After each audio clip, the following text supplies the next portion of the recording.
Neon Genesis Evangelion and Gurren Lagann rank among the greatest mecha anime of all time, but which is better? Neon Genesis Evangelion and Tengen Toppa Gurren Lagann are two of the greatest anime ever made. One is a deeply disturbing delve into the human psyche, while the other is an uplifting exploration of humanity's unrestrained potential. One is an apocalyptic story of self-destruction, while the other is one of death and rebirth. These two anime, made by Studio Gainax, serve as companion pieces to one another. Both feature young shy boys coming to confront obstacles larger than anything they could ever imagine, accompanied by a militarized organization and giant mecha. Which one is better? Mecha Action. First, let's compare the two series as mecha anime. Neon Genesis Evangelion's Evangelion and Angels are less like traditional mecha, having more in common with kaiju like Godzilla or Gamera. Evangelion has some incredible action, with End of Evangelion's battle between Evangelion Unit 2 and the mass-produced Evangelions a standout. However, Gurren Lagann has a huge advantage over Evangelion. Its action scenes are untethered absurdity. Many of Evangelion's fight scenes are powerful in how relatively grounded and brutal they are, which, while great, isn't as insanely entertaining as the unrestrained madness of Gurren Lagann's fights. The fights in Gurren Lagann run on the rule of cool. Robots grow drills out of nothing, throw their heads like weapons, and absorb giant machines just by drilling into them. And that's just the first half. The final battle of Gurren Lagann features galaxies being thrown around like shuriken. The sheer unrestrained absurdity makes it immediately unforgettable. In this regard, Gurren Lagann emerges the victor. Despite that, Evangelion's Angels and Evangelion units have more memorable designs in Gurren Lagann's various mecha suits. The Angels take on increasingly bizarre forms, with many defying any concept of conventional anatomy.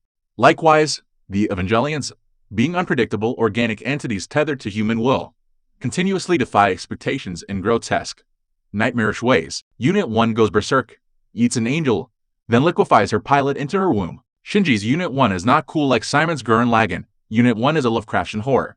While Gurren Lagann has superior action, Evangelion has superior mecha. Characterization. Gurren Lagann has some incredible characters. Simon's arc throughout the series takes him from a painfully shy boy to the savior of humanity. Kamina remains one of the most beloved heroes in fiction, despite only appearing in 8 episodes of the anime. Yoko not only is an immediately lovable character, but also undergoes an unexpected arc leading into even less beloved characters like Rosyu and Viral are compelling and fascinating figures.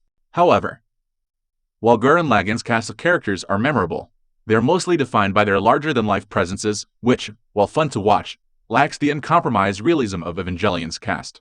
Every character is depicted in an unflinching light, with all their character flaws being exposed in often painful examinations of their psyches. There are many people who genuinely hate the characters in Evangelion, especially Shinji. However, this sustained dislike is a merit in Evangelion's favor. While many people might wish Shinji took more of an active role in the plot, at no point is the audience confused why Shinji acts the way he does.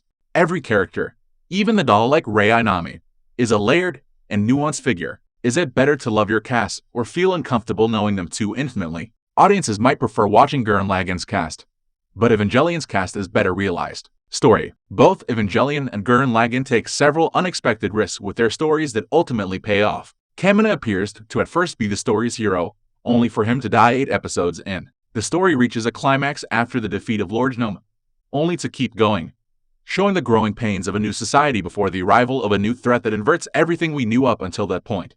Gurren Lagann is a traditional epic, but Evangelion is an entirely unconventional story, with the latter half being broken up by long, drawn-out scenes of introspection.